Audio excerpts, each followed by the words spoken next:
En Bolivia los más odiados, los más despreciados, los más discriminados es el movimiento campesino e indígena originaria. Yo me acuerdo mi madre que me comentaba, ellos no tenían derecho a entrar a las ciudades. Y mi padre me dijo que por fin entraron a la ciudad, pero no podían caminar por las aceras, sino por las calles, junto al caballo, junto al burro, junto a los animales. Y peor todavía, nuestros padres no tenían derecho a entrar a la plaza principal de cualquier ciudad, que es el capital del departamento.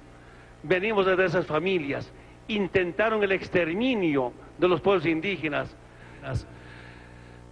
Sin embargo, fracasaron y fracasaron, por lo menos en Ecuador, Guatemala, México, Bolivia, en muchos países, que no ha habido exterminio. Pensarán todavía acabarnos, no van a poder acabar, seguimos aquí presentes, pero asumiendo otra responsabilidad, la defensa de la vida, de la paz, con justicia social y la defensa de la soberanía de nuestros pueblos.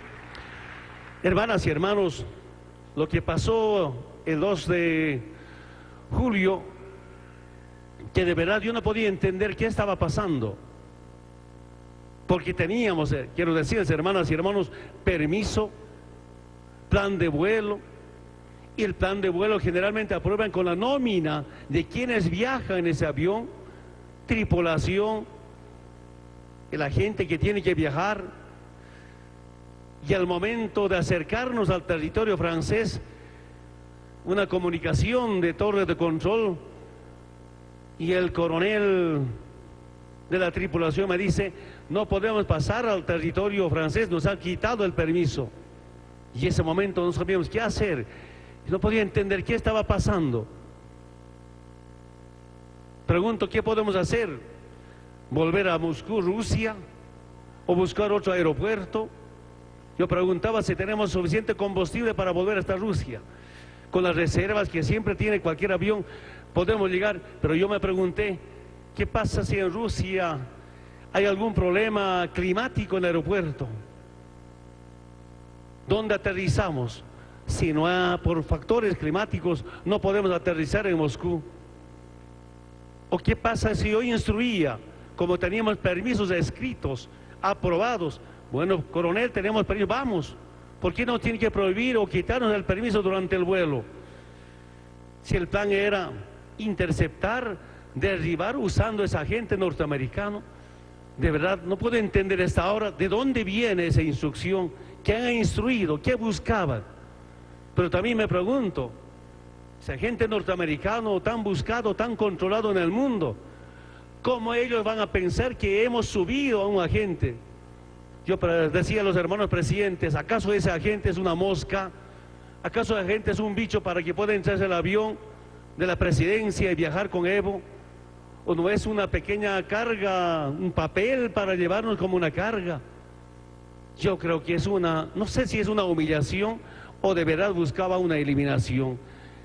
Pero siento que de verdad nuestro mayor delito es de recuperar los recursos naturales nacionalizando. Nuestro delito es cerrar las bases militares en Bolivia, como también en Ecuador. Así empezamos a dignificarnos. Nuestro pecado es haber alzado la voz ante el imperio. Compañero Hugo Chávez nos ha enseñado eso, con fuerza, sin miedo, levantó la voz ante el imperio. Eso los asusta seguramente. Y sobre todo, hermanos indígenas, hermanos campesinos de esta región, yo decía, tal vez mi mayor pecado es ser indígena y antiimperialista. Y eso no nos perdona en el imperialismo. Pero están ahí los pueblos organizados.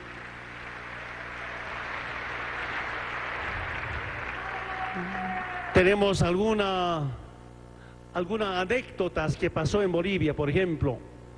La primera vez que fui candidato a la presidencia ha sido el año 2002. Íbamos solos en la campaña, inclusive algunos partidos de izquierda, la izquierda tradicional no apoyaba este movimiento político, no entendía.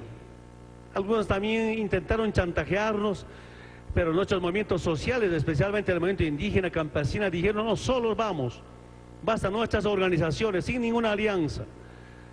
Pero ahí aparece el embajador de Estados Unidos, por entonces, Manuel Rocha, y dice públicamente: no voten por Evo Morales.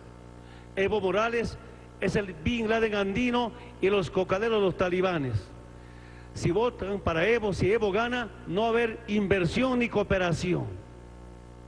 Y quiero saludar recién los partidos de izquierda, Partido Comunista, Partido Socialista, recién algunos movimientos sociales reaccionaron y se sumaron a la campaña incondicionalmente. Y ese año hemos sorprendido en las elecciones nacionales. Hemos perdido, por supuesto, pero cómo ha crecido este movimiento político de liberación gestado desde el movimiento campesino indígena originario. Yo quiero decirles, hermanas y hermanos, por primera vez en la historia de Bolivia hemos acabado con el déficit fiscal. Por primera vez en Bolivia crece no solamente las reservas internacionales, sino sobre todo el crecimiento económico. Para este año está calculado que vamos a llegar tal vez al 7%, pero seguro que llegamos al 6% de crecimiento. Eso nunca había en la vida, nunca había en el pasado.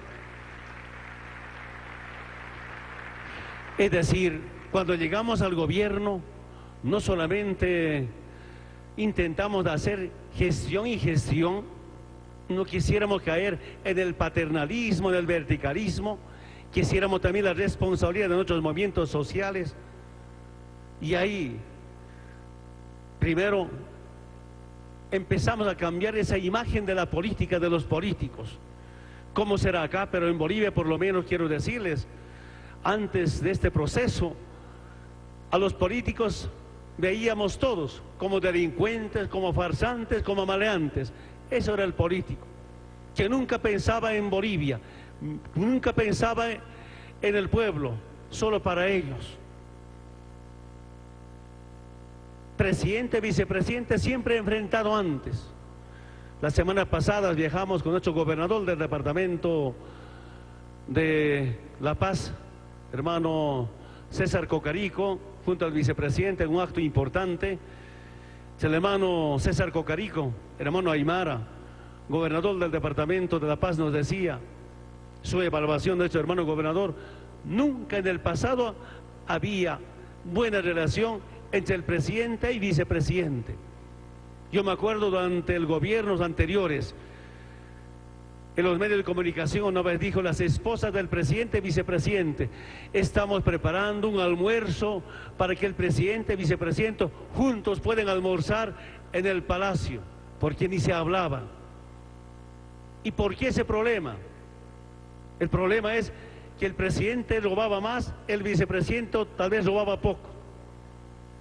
A nosotros nos comenta ahora algunos funcionarios de aquellos tiempos: la esposa del presidente cada fin de semana se iba a un departamento y volvía con plata llenos en las maletas. Y la esposa del vicepresidente no podía hacer eso. La lucha entre el presidente y vicepresidente, al margen de que sea de la plata, también era del poder político. Y entonces nosotros hemos visto con nuestro hermano vicepresidente, respeto, admiro mucho su capacidad, su intelectualidad del hermano Álvaro García Linera, muy comprometido. Él dice: yo estoy feliz detrás del indio. No está detrás del indio, estamos juntos trabajando por Bolivia. Pero él dice eso porque no tiene ningún interés de una pugna política. Eso ha sido tan importante. ¿Y por qué esa situación? Quiero decirles, hermanas y hermanos, recién yo entendí que la política es un servicio al pueblo boliviano. Antes, ¿qué hacían con la política? La política lamentablemente era una forma de hacer negocio. La política usaban para beneficio de ellos. Lo que hicimos en Bolivia, con experiencia automáticamente, y el sentimiento del pueblo boliviano, que la política más bien es compromiso, servicio y más sacrificio por el pueblo boliviano. A veces yo digo, antes el pueblo era esclavo de los gobiernos, del Estado. Ahora en Bolivia el presidente, el gobierno, ministros, es esclavo del pueblo. No nos arrepentimos, aceptamos eso para servir al pueblo boliviano. Algunos políticos inclusive desde un punto de vista tal vez personal, yo diría, empresarios que hacen política, usan la política, usan la patria en beneficio de su empresa. Más están pensando, si es presidente, si ostenta el poder político, cómo ese poder político usar para agrandar su empresa. En Bolivia ha terminado eso. Y ese momento compartimos con el hermano presidente Rafael Correa. Claro, ahí están las oligarquías que ostentan el poder político y el poder económico para el beneficio de uno de los cuantos, sin pensar en el pueblo ecuatoriano o en el pueblo boliviano o en el pueblo latinoamericano. Estas son parte de nuestros delitos y pecados para que puedan seguir amedrentando y haciendo espías. De verdad, compañeras y compañeros, no se puede entender cómo el gobierno de Estados Unidos haga control mediante espionaje a sus aliados. Está bien que controle a Rafael Correa, Evo Morales, Maduro. Está bien que controle a Ortega, pero ¿cómo van a controlar a sus aliados europeos, como también latinoamericanos, a Colombia, a Perú, a México? Son sus aliados de Estados Unidos. A ellos también controlan. ¿Para qué? Y lo que hace en los últimos años es cómo buscar algunos argumentos para invadirnos.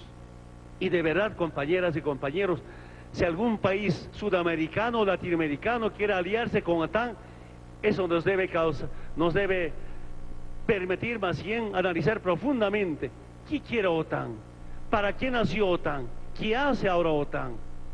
Por lo menos que yo sepa, OTAN ha sido para evitar que no avancen los países socialistas o comunistas, hicieron antes. Ahora, OTAN es para invadir, para dominar un país y dominar para saquear nuestros recursos naturales. Por eso, hermanas y hermanos, mayor conciencia política, ideológica, no solamente por la democracia, no solamente por nuestros principios, sino fundamentalmente por nuestros recursos naturales. Sin embargo, así como en las distintas etapas, los pueblos siempre enfrentaron, derrotaron a las políticas de saqueo, y ahora siento de verdad lo que nunca también se prepara para agredirnos. Lo que decía hace un momento en una pequeña conferencia de prensa. A ver, esos países que ahora ya no nos roban, ya no nos saquean nuestros recursos naturales, ahora tienen crisis económica, crisis financiera. Si hubieran seguido robando, tal vez no hubiera tenido su crisis financiera. Es sencillo darse cuenta. Yo no soy economista, no soy especialista en temas económicos, pero cuando vemos de manera general, estamos viendo qué es lo que está pasando en Europa. Compañero hermano Rafael Correa, decir, tantos miles de kilos de plata, de oro se lo llevaron, ahora ya no pueden llevárselo del Cerro Rico de Potosí. Entonces, ¿qué pasa? Tienen problemas económicos. Y lo más importante, saludamos a los movimientos sociales de Europa, por ejemplo, que ellos están pidiendo la Asamblea Constituyente, ellos están pidiendo la nacionalización de los servicios básicos, lo que aquí ya hicimos desde Ecuador, desde Venezuela, desde Bolivia. Siento que estas políticas van a continuar. Imagínense, los movimientos sociales de Chile están pidiendo también Asamblea Constituyente, la refundación de esa república. Tenemos derecho a refundar si esa clase política era más dependiente de norteamericanos que de los europeos. Acá yo tengo algunos problemas con los sectores llamados juristas. Todavía en las universidades hablan del derecho romano, del derecho norteamericano. Yo no conozco derechos. ¿Qué serán esos derechos? Bueno, para saber de qué debatan. En nuestro pueblo tenemos otros derechos mejor que ese derecho que vienen de Europa o de Estados Unidos. Esa debe ser una tarea importante, que nuestros profesionales, nuestros expertos, nuestros juristas van recuperando los derechos que tienen los pueblos de América Latina y el Caribe. Hermanas y hermanos, cuando hay procesos de liberación, cuando esa liberación acompaña a la rebelión de nuestros antepasados, pero también hay que acompañar con la descolonización, que tenemos todavía problemas. tenemos problemas en algunas estructuras del Estado. Mira, yo estoy más de 7 años de presidente y todavía me quejo de la burocracia. Es tan pesado, es difícil de cambiar la mentalidad de algunos hermanos que trabajan con nosotros. No se puede entender. Entonces, si queremos cambiar Bolivia, Ecuador, Venezuela, si queremos cambiar, pues primero tenemos que cambiar nosotros. Y todos los servidores públicos tienen que cambiar, que la política es un servicio. Y si no cambian, todavía cuesta cambiar. Seguramente debe ser esa la batalla permanente del hermano Correa. Por aquí, por allá, a veces sometidos a la dictadura jurídica. Yo dije una vez, el 2007 o 2008, bueno, si estás sometido a la parte legal, a la parte jurídica, no puedes avanzar rápidamente atendiendo la demanda que tiene el pueblo. Y se me ha ido un debate, un discurso, un acto. Yo dije, yo la meto ilegalmente, y los abogados legalicen lo que estoy haciendo, pero no estoy robando, estoy sirviendo al pueblo. Que legalicen los abogados si es ilegal. Yo dije, con tal que esté seguro, no estoy robando, no estoy desviando la plata, pues sin consultar a veces la parte jurídica. Y 2, 3, 4 semanas me hicieron campaña sucia por los medios de comunicación de la derecha. El presidente dice que hace obras ilegalmente. Tanta campaña para nada. El pueblo no escuchará, pero no hizo caso. Yo siento, hermano Rafael, hermano presidente, esos medios de comunicación que cada día, cada noche nos golpea con mentiras. Si fuera verdad, no aguantaríamos ni 24 horas ni una semana, el pueblo nos sacaría. Pero el pueblo escucha, pero no hace caso. Es la gran ventaja que tenemos. Seguirán hablando los medios de comunicación, pero el pueblo es más consciente lo que hacemos los presidentes al servicio de sus pueblos. Hermanas y hermanos de Ecuador, de verdad sorprendidos por esta gran concentración, pero sobre todo al movimiento campesino indígena. Yo respondo, soy de ese sector.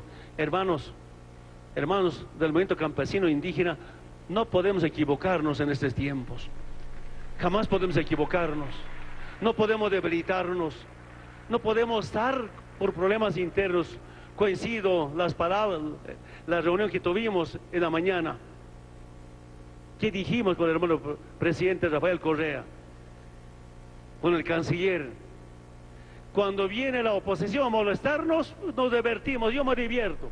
Eso aceptado para ser presidente y es enfrentado como dirigente sindical. Pero a veces los problemas internos, eso nos preocupa. A veces por mucha ambición, algunos grupos todavía en problemas internos, cuando si nos damos cuenta cómo el imperio cada día va preparándose, no solamente con espías, sino con financiamientos para enfrentar a los gobiernos, a presidentes, a pueblos antiimperialistas. Y ahí quiero decirles, aquí debemos preguntarnos, ¿unirnos o hundirnos? Por supuesto, tenemos que unirnos para no hundirnos, hermanas y hermanos del campo, de los pueblos indígenas, de las distintas fuerzas sociales. Tenemos que unirnos para no ser dominados, para no ser sometidos. Si nos dividimos, estaremos sometidos. Si nos dividimos, estaremos dominados. El mejor instrumento de respuesta a las provocaciones, a las agresiones, a las intimidaciones, es con unidad y unidad. Esa es mi pequeña experiencia que tuve como dirigente, ahora de presidente. Pero también, compañeras y compañeros, debatíamos con los presidentes. A ver, algunos países europeos, he recibido visitas, y en la reunión con los presidentes de UNASUR en Cochabamba, se ha confirmado lo que intenté entender, lo que querían los países europeos. Nos piden cada vez seguridad jurídica. Eso hacen los embajadores, o tal vez algunos embajadores, pero seguridad jurídica para la plata, no seguridad jurídica para la vida. Esa es nuestra profunda diferencia con algunos países de Europa. Seguridad jurídica para su empresa. No piensan en la seguridad jurídica en nuestras patrias, en la patria grande. Ese ahora debe ser el debate con los embajadores, con los países europeos. Primero, que haya seguridad jurídica para la vida y no solamente para la plata, lo que quieren ellos. Y cada problema que se presenta es una lección. una escuela para mí y aprendemos bastante. Pero también, hermanas y hermanos, si hacemos la reflexión de lo que está pasando en Estados Unidos o algunos países europeos, allí quienes gobiernan. Nos damos cuenta que no gobiernan el presidente, el gobierno, que es producto de las elecciones. Lo que yo veo allí gobiernan son los banqueros y los empresarios, no presidentes elegidos por los pueblos norteamericanos o de los pueblos de Europa. Y eso no puede ver en América Latina, eso no puede pasar acá. Aquí tiene que gobernar presidentes electos con su pueblo, junto a los movimientos sociales, junto a los pueblos organizados del campo a la ciudad. Y esa es la experiencia que también tenemos en Bolivia. Por eso, hermanas y hermanos, lo que intentaron hacer los europeos, como dice algunos mensajes, no son con Evo, sino con el pueblo latinoamericano. Y saluda gran solidaridad por Evo, por supuesto, como víctima número uno, pero son con nuestros pueblos. Si con el presidente hacen eso, ¿qué harán con nuestros hermanos migrantes que viven en Europa? Cada día, ¿qué estarán haciendo? Y toda nuestra solidaridad y todo nuestro apoyo a los compañeros. Yo escuché del hermano Rafael Correa que muchos ecuatorianos están retornando acá, porque seguramente va mejorando como estamos viendo. En Bolivia también hemos visto, va retornando de Europa, de Estados Unidos. Hemos implementado algunas políticas para garantizar agua potable, agua para riego. Inclusive algunos hermanos que viven en la ciudad ahora vuelvan a su campo para producir mejor.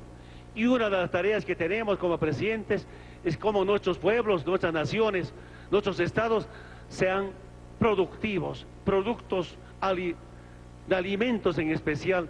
No podemos ser pueblos consumidores, sino productores. Esa es la otra responsabilidad que tenemos como presidentes y como gobiernos, y en directa conexión con los movimientos sociales, pequeños productores, medianos, para bien de todos nuestros pueblos. Hermanas y hermanos, yo solo quiero expresar de verdad mi admiración a los pueblos que se movilizan de manera rápida, urgente. Ni se imaginan ustedes, hermanos, después de que aterricé a Viena, 3, 4 llamadas del hermano presidente, del hermano canciller, presidente de Maduro, presidenta Cristina, otros presidentes. Tal vez en ese momento ni me daba cuenta qué es lo que estaba pasando en el mundo. Primero, quiero que sepan, hermano de Ecuador, primero en llamarme telefónicamente ha sido hermano Rafael Correa. Muchas gracias, hermano Rafael. Eso es estar juntos en malos momentos que podemos pasar como presidentes. El compañero Maduro estaba en vuelo, aterrizó, otra llamada telefónica. Yo estoy convencido que nuestro hermano Rafael ha movilizado a los presidentes para una reunión de emergencia de UNASUR. Y cuando estaba retornando después de más de 13 horas, será secuestro, ¿cuál será el término jurídico? Aterrizamos a una lista para recargar el combustible, la primera llamada del presidente Rafael Correa. Ese momento hablamos con 2 o 3 veces cuando estaba en las Islas Canarias. Muchas gracias, hermano Rafael. Realmente son hermanos que en ese momento está al lado del compañero, de su hermano. Los movimientos sociales, presidentes, ustedes, tantos manifiestos.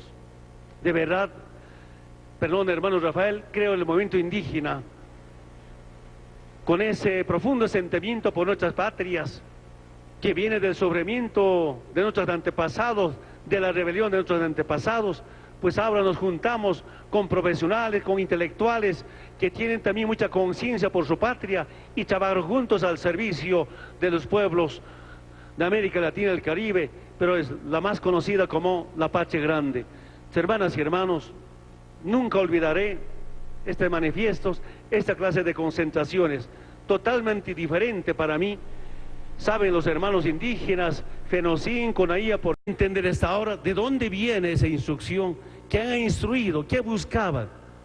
Pero también me pregunto, ese agente norteamericano tan buscado, tan controlado en el mundo, ¿cómo ellos van a pensar que hemos subido a un agente? Yo decía a los hermanos presidentes, ¿acaso ese agente es una mosca?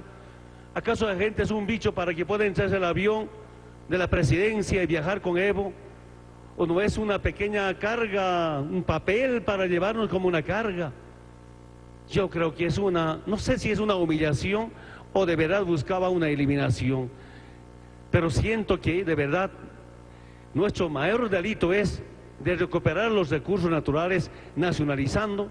Nuestro delito es cerrar las bases militares en Bolivia, como también en Ecuador. Así empezamos a dignificarnos. Nuestro pecado es haber alzado la voz ante el imperio territorio francés, nos ha quitado el permiso. Y en ese momento no sabíamos qué hacer, no podía entender qué estaba pasando. Pregunto, ¿qué podemos hacer? ¿Volver a Moscú, Rusia? ¿O buscar otro aeropuerto?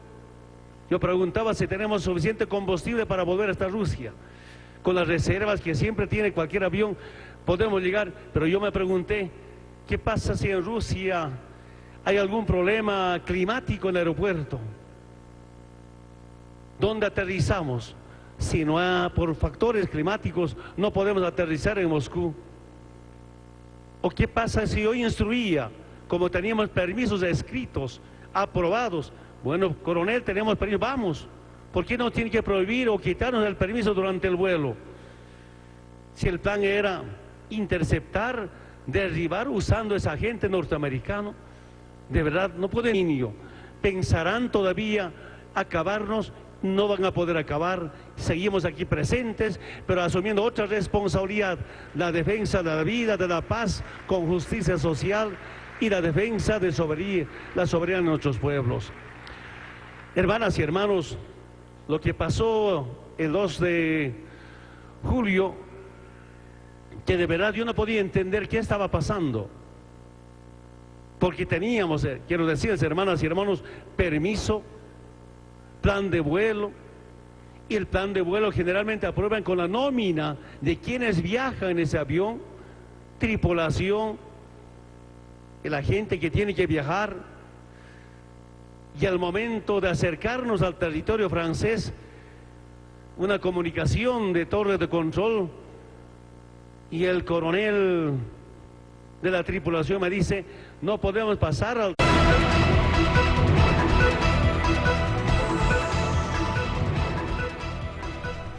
En Bolivia los más odiados, los más despreciados, los más discriminados es el movimiento campesino e indígena originaria. Yo me acuerdo mi madre que me comentaba, ellos no tenían derecho a entrar a las ciudades.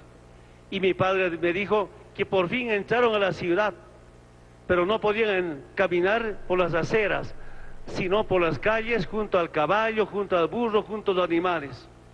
Y peor todavía, nuestros padres no tenían derecho a entrar a la plaza principal de cualquier ciudad, que es el capital del departamento. Venimos de esas familias, intentaron el exterminio de los pueblos indígenas. Sin embargo, fracasaron y fracasaron, por lo menos en Ecuador, Guatemala, México, Bolivia, en muchos países que no ha habido exterminio. Compañero Hugo Chávez nos ha enseñado eso, con fuerza, sin miedo, levantó la voz ante el imperio.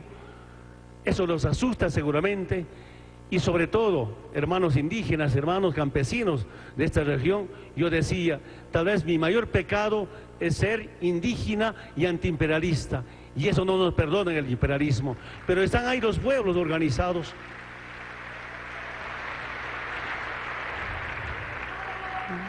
Tenemos algunas anécdotas que pasó en Bolivia, por ejemplo. La primera vez que fui candidato a la presidencia ha sido el año 2002.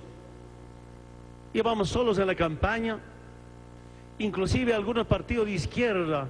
La izquierda tradicional no apoyaba este movimiento político, no entendía. Algunos también intentaron chantajearnos, pero nuestros movimientos sociales, especialmente el movimiento indígena, campesina, dijeron